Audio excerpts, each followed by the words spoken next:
Hello दोस्तों, SJ कहानी सागर में आपका स्वागत है। आज की हमारी कहानी है जागो माँ। माँ, ओ माँ, जागो माँ, कब तक सोती रहोगी माँ। कानों में गूंजती इस मधुर आवाज़ को सुनकर गहरी नींद में डूबी दिव्या एक झटके से उठकर बैठ गई। कौन बुला रहा था मुझे, सोचती हुई दिव्या ने बिस्तर पर नज़र डाली तो देखा उसका पति बेफिक्र सोया हुआ था। शायद कोई सपना होगा, वरना मुझे माँ कौन बुलाएगा। स्वयं से ही बातें करती दिव्या एक बार फिर सोने की कोशिश करने लगी, लेकिन जैसे ही उसकी आंख लगी एक बार फिर उसके कान में वही मासूम आवाज़ आई, जागो माँ, जागो, अब तो जागो। अभी मौसम ज़्यादा गर्म नहीं था। मौसम के अनुकूल कमरे में धीमी गति से पंखा चल रहा था। फिर भी दिव्या पसीने से नहा उठी। बगल में रखे पानी के गिलास को एक ही सांस में खाली करके दिव्या ने स्वयं को संयत करने की कोशिश की। जब उसका चित्त कुछ शांत हुआ तब उसने ध्यान की मुद्रा में अपनी आंखें बंद की और बोली, कौन हो तुम प्यारी बच्ची, क्यों आवाज़ दे रही हो मुझे। मैं तुम्हारी बेटी हूँ माँ, अपनी तकलीफ में तुम्हारे सिवा और किसे आवाज़ दूँ। फिर वही मीठी आवाज़ दिव्या के कानों में गूंजी। मेरी बेटी, दिव्या ने असमंजस के भाव से सवाल किया। हाँ माँ, वही बेटी जिसका अस्तित्व तुम अपने गर्भ में ही समाप्त करने जा रही हो, वही तुम्हारी बेटी हूँ मैं, दिव्या के सवाल का जवाब देती हुई मासूम आवाज़ ने कहा। उसकी बात सुनते ही दिव्या के जहन में आज सुबह की घटना ताज़ा हो गई। कितनी खुश थी दिव्या जब उसे पता चला वो माँ बनने वाली है, लेकिन उसकी इस खुशी को ग्रहण तब लग गया जब उसकी सासू माँ आरती जी और पति सुबोध ने दो टूक फरमान सुना दिया कि वो पहले आने वाले बच्चे के लिंग की जांच करवाएगी। अगर वो लड़का हुआ तभी दिव्या उसे जन्म दे सकेगी। दिव्या, जो आज तक अपने जीवन के हर फैसले के लिए दूसरों पर ही निर्भर रही थी, जिसे विदा करते मायके वालों ने स्पष्ट शब्दों में कह दिया था कि अब वो उनके लिए सिर्फ मेहमान है। उसके अपने ससुराल में कैसे निभाना है, यह सिर्फ उसकी जिम्मेदारी है। उस दिव्या ने चुपचाप हाँ में सिर हिलाते हुए घुटी घुटी सिसकियों के बीच अपने ससुराल की देरी पर पांव रखे। हालांकि उसके ससुराल वाले बुरे नहीं थे, लेकिन यहाँ भी उसे ना अपने लिए ना ही घर के लिए कोई फैसला लेने की आज़ादी थी। उसका काम था बस सासू माँ के दिए आदेशों को पूरा करना, जिसे दिव्या बखूबी निभाती आ रही थी और बदले में गाहे बगाहे प्रशंसा के कुछ शब्द भी पा लेती थी। बस इतना ही काफ़ी था दिव्या की खुशी के लिए, लेकिन अपने बच्चे के लिए सुनाए गए इस आदेश को सुनकर दिव्या का मन चीत्कार कर उठा। उसने इस अन्याय का विरोध करना चाहा, लेकिन उसकी हिम्मत जवाब दे गई। हार कर उसने स्वयं को नियति के हवाले कर दिया। जैसे जैसे उसका बच्चा उसके गर्भ में आकार ले रहा था, वैसे वैसे दिव्या की बेचैनी भी बढ़ती जा रही थी। आखिरकार वो दिन आ ही गया जिसकी कल्पना से ही दिव्या डर रही थी। बच्चे का लिंग जांच गैर कानूनी होने की वजह से कुछ अतिरिक्त पैसे खर्च करके शहर के बाहरी छोर पर स्थित जान पहचान की एक डॉक्टर के यहाँ सुबोध दिव्या को लेकर गया। जैसे ही जांच की रिपोर्ट आई, मानो घर में मातम पसर गया। दिव्या की होने वाली संतान लड़की थी और अब 2 दिन के बाद उसे एक बार फिर उसी डॉक्टर के क्लिनिक में जाना था इस अजन्मी बच्ची से छुटकारा पाने के लिए। दिव्या की आंखों से आंसू सूखने का नाम नहीं ले रहे थे, लेकिन घर में कोई नहीं था जिसे इन आंसुओं की परवाह होती। आरती जी के आगे न सुबोध को कुछ कहने की हिम्मत थी, न उनके ससुर हरीश जी ही अपनी पत्नी के आदेश के बीच में आते थे। कभी मायके से भी मदद मिलने की कोई संभावना न देखकर दिव्या ने चुपचाप हालात से समझौता कर लिया। क्या हुआ माँ, कहाँ खो गई। बच्ची की आवाज़ ने दिव्या की तंद्रा भंग की। कुछ नहीं बेटी, बस अपनी और तेरी नियति के बारे में सोच रही थी। काश मैं तुझे बचा सकती, कहती हुई दिव्या फूट फूट कर रो पड़ी। माँ, मत रो माँ, तुम बचा सकती हो अपनी बेटी को, और सिर्फ तुम ही बचा सकती हो, बच्ची ने विश्वास भरे स्वर में कहा। अपने गर्भ को सहलाते हुए दिव्या बोली, मैं कैसे बचाऊं तुझे, कोई भी तो नहीं जो मेरा साथ दे, सब तेरे और मेरे खिलाफ है मेरी बच्ची। तो क्या हुआ माँ, तुम माँ हो, जो एक स्त्री संसार की सर्वाधिक पीड़ा सहकर एक नए जीवन को सृष्टि में ला सकती है, भला उससे ज़्यादा शक्तिशाली कौन होगा। बस ज़रूरत है अपनी शक्ति पहचानने की। तो क्या हुआ कि तुम्हारे साथ कोई नहीं है? तुम स्वयं अपना हाथ थाम लो माँ, मेरी नन्ही सी उंगली थाम लो माँ। बच्ची की मासूम आवाज़ फिर से दिव्या के कानों से टकराई। कहना बहुत आसान है बिटिया, पर करना बहुत मुश्किल। अगर विरोध करने पर सबने मुझे घर से निकाल दिया तो मैं कहाँ जाऊँगी, क्या करूँगी? तेरे साथ इन लोगों ने मुझे भी मार दिया तो? दिव्या ने अपनी आशंकाएं जाहिर की। जवाब में बच्ची की हंसी की आवाज़ उसके कानों में पड़ी, मानो वो उसका उपहास उड़ा रही हो। तू भी हंस रही है मुझ पर बिटिया, दिव्या ने टूटी हुई आवाज़ में कहा। दिव्या के सवाल का जवाब देते हुए शांत स्वर में बच्ची बोली, तो क्या करूं माँ, मैं तो सोच रही थी कि मैं एक साहसी माँ की कोख से जन्म लेने जा रही हूँ, पर तुमने तो लड़ने से पहले ही हथियार डाल दिए। तुम पढ़ी लिखी हो माँ, क्या तुम्हें कानून का ज्ञान नहीं कि तुम्हारे ससुराल पर तुम्हारा भी हक है? कोई भी जब मन हो तब तुम्हें घर से नहीं निकाल सकता, और अगर तुम उनके व्यवहार से परेशान होकर घर छोड़ोगी तब भी उन्हें तुम्हें गुजारा भत्ता देना होगा, मेरा हक देना होगा।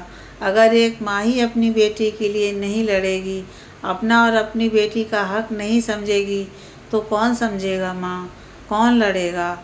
और जिस बेटे की आस में तुम मेरा अस्तित्व मिटाने जा रही हो, कल उस बेटे के लिए बहू कहाँ से लाओगी? क्योंकि तुम्हारी जैसी स्वयं को निरीह और अबला समझने वाली और भी माएँ हैं दुनिया में। तुम्हारा वंश तो तब भी खत्म हो जाएगा।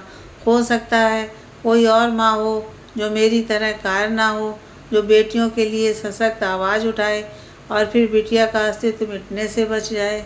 दिव्या मानो स्वयं को ही सांत्वना देती हुई बोली, वाह माँ, क्या बात कही तुमने। सब चाहते हैं बदलाव आए, क्रांति आए, लेकिन कोई स्वयं पहल नहीं करना चाहता, और यही वजह है कि लाख कानूनों के बावजूद भी बेटियां कहीं सुरक्षित नहीं हैं, ना घर में ना घर के बाहर। क्योंकि जिसे अपनी बेटी की शक्ति बनना चाहिए, उसी ने अबला के मुखौटे के पीछे स्वयं को छुपा लिया है। ठीक है माँ, जैसी तुम्हारी इच्छा। जा रही हूँ मैं अब तुम्हारे जीवन से। सो जाओ अब निश्चिंत होकर, मैं नहीं आऊँगी तुम्हें जगाने। अलविदा माँ। मायूस आवाज़ में बच्ची ने अपनी आखिरी बात कही। बच्ची के कहे अंतिम शब्द अलविदा माँ ने मानो दिव्या के हृदय पर किसी हथौड़े की तरह चोट किए। उसने तुरंत तड़प कर कहा, नहीं मेरी बच्ची, नहीं, रुक जा, मैं नहीं जाने दूंगी तुझे। तू ठीक कहती है, जब तक एक माँ स्वयं अपनी बेटी के लिए खड़ी नहीं होगी, इस समाज की तस्वीर नहीं बदलेगी। मैं लड़ूंगी तेरे लिए, मैं लड़ूंगी माँ, मेरी प्यारी माँ। मुझे यही आशा थी तुमसे। अब बस तुम्हारी गोद में आने का इंतज़ार है मुझे। अब सो जाओ, नया सवेरा हम दोनों का इंतज़ार कर रहा है। बच्ची का चहका हुआ स्वर दिव्या ने सुना। अपने गर्भ को प्यार से सहलाते हुए धीरे धीरे दिव्या ध्यानावस्था से बाहर आई। अब उसके मन की बेचैनी शांत हो चुकी थी। अब बस वो सोच रही थी कि कल उसे अपनी बच्ची को बचाने के लिए क्या करना है। मन ही मन एक योजना बनाकर दिव्या फिर से नींद की आगोश में डूब गई। अगले दिन सुबोध और हरीश जी दफ्तर जाने के बाद जब दिव्या ने देखा कि आरती जी अपने कमरे में टीवी देखने में व्यस्त हैं, वो धीरे से घर के बाहर निकल गई और सीधे महिला थाना पहुंची। वहाँ की थाना अधिकारी इंस्पेक्टर उपमा अपनी कर्मठता के लिए जानी जाती थी। उपमा जी के पास पहुंचकर दिव्या ने पहले लिंग जांच करने वाली डॉक्टर के खिलाफ रिपोर्ट लिखवाई और फिर कहा कि उसके ससुराल वाले बस इसी एक मामले में उसे प्रताड़ित कर रहे हैं, वरना वो बुरे लोग नहीं हैं, इसलिए वो उनके खिलाफ शिकायत नहीं करना चाहती। बस चाहती है कि उन्हें चेतावनी दे दी जाए ताकि वो दिव्या और उसकी बच्ची को परेशान ना करें। दिव्या की बात सुनकर उपमा जी बोली, लेकिन जो लोग अजन्मी बच्ची से नफरत कर रहे हैं, वो उसके जन्म के बाद उसके साथ सहज व्यवहार कैसे करेंगे? हो सकता है मैडम कि बच्ची के आने के बाद उन सब की सोच बदल जाए। मैं चाहती हूँ मेरी बच्ची को उसका पूरा परिवार मिले, लेकिन अगर तब भी मुझे लगा कि वो नहीं सुधरेंगे तो अपनी बच्ची की भलाई के लिए उस घर की देहरी हमेशा के लिए लांघने में देर नहीं करूँगी, दिव्या ने विश्वास भरे स्वर में कहा। दिव्या की बात पर गौर करते हुए उपमा जी ने एक टीम उस डॉक्टर के क्लिनिक में भेजी। इस टीम में एक सरकारी महिला डॉक्टर भी शामिल थी। जब पुलिस की टीम डॉक्टर के साथ वहां पहुंची तब वो डॉक्टर ऑपरेशन थिएटर में एक महिला का गर्भपात करने की तैयारी में थी। अचानक ही वहां पुलिस के आने से हड़कंप मच गया। सरकारी डॉक्टर ने तुरंत ऑपरेशन थिएटर का मुआयना किया और पुलिस को सारे सबूत दे दिए। आज तक शिकायत और सबूत के अभाव में कानून के शिकंजे से बचती आई उस डॉक्टर और उसकी टीम के हाथ में आखिरकार हथकड़ी लगी गई। साथ ही गर्भपात करवाने के लिए वहां उपस्थित लोगों को भी पुलिस ने गिरफ्तार कर लिया। उधर आरती जी को जब पता चला कि दिव्या घर में नहीं है तब वो भी घबरा उठी और उन्होंने तुरंत सुबोध और हरीश जी को फ़ोन लगा दिया। अभी घर पहुंचकर सब दिव्या की खोजबीन करने के लिए उसके मायके और गिने चुने रिश्तेदारों के साथ उसकी 2-3 सहेलियों को फ़ोन कर ही रहे थे कि दिव्या इंस्पेक्टर उपमा के साथ वहां पहुंच गई। दिव्या को पुलिस के साथ देखकर उन लोगों के पैरों तले की ज़मीन खिसक गई। अंदर आते हुए उपमा जी बोलीं, आप सबके लिए 2-2 या शायद 3 खुशखबरियाँ हैं। खुशखबरी? सब एक साथ चौंक कर बोले। हाँ भाई, खुशखबरी। पहली तो ये कि पैसे के दम पर आप जिस डॉक्टर की सेवा ले रहे थे वो गिरफ्तार हो चुकी है और अब उसके अस्पताल पर ताला लटक रहा है और गर्भपात कराने के लिए वहाँ मौजूद लोग भी इस वक्त हवालात में हैं और इसका सारा श्रेय दिव्या की हिम्मत को जाता है। इतना कहकर उपमा जी ने गहरी नज़र सब पर डाली।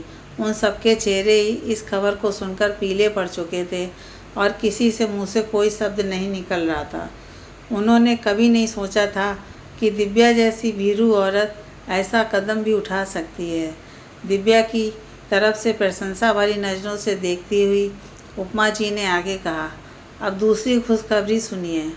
आप लोगों के घृणित कार्य के बावजूद भी दिव्या ने आप लोगों के खिलाफ शिकायत नहीं लिखवाई है, क्योंकि वो चाहती है उसकी बेटी को पूरा परिवार मिले और वो ये भी मानती है कि आज से पहले आप लोगों ने कभी उसके साथ कोई गलत व्यवहार नहीं किया।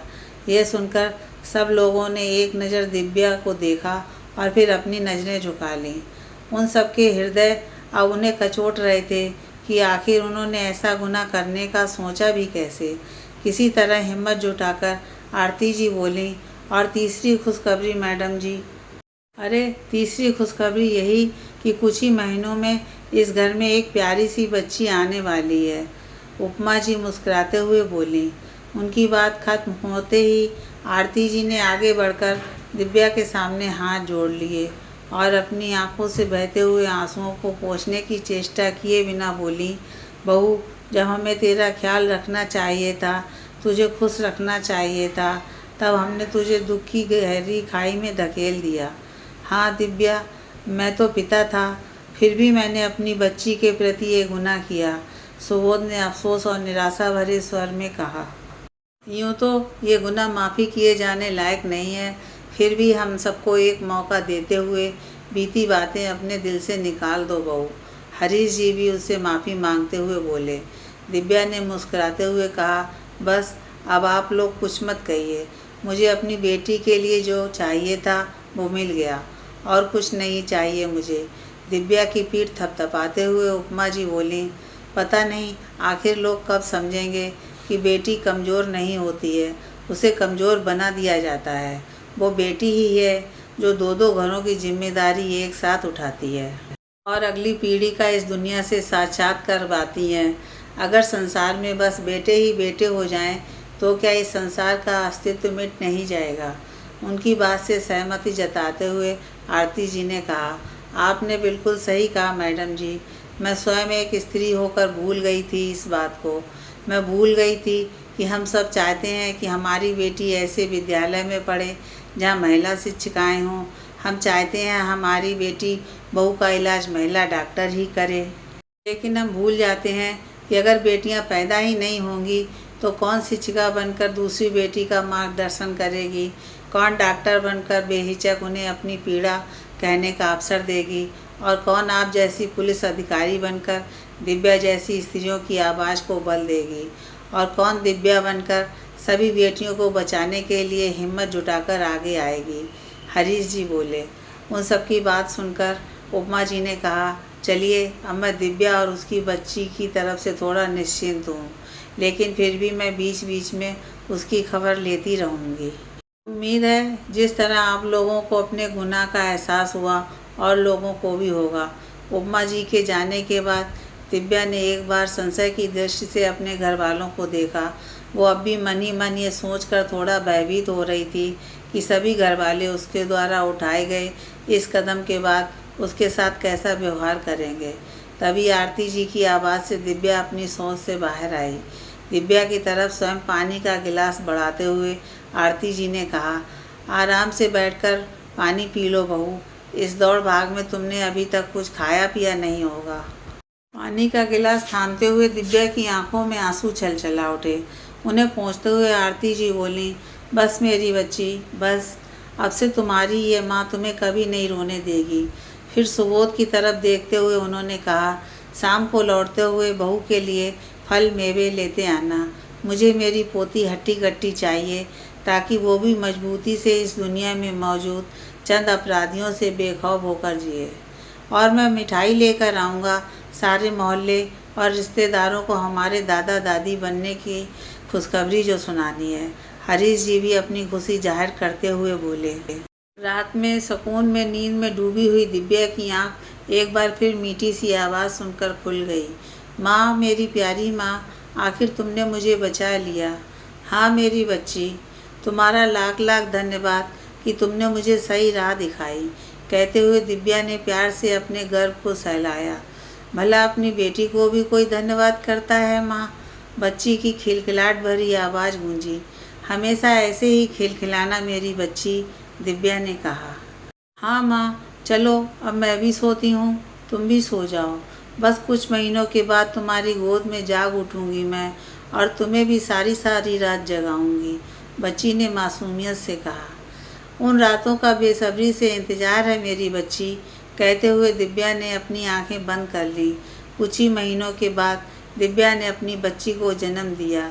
अपनी गोद में सुकून से सोई उस नन्ही सी जान को देखकर दिव्या मन ही मन एक बार फिर उसे धन्यवाद कह रही थी। आखिर उस मासूम बच्ची ने परसों से सोए हुए दिव्या के साहस को हमेशा के लिए जो जगा दिया था।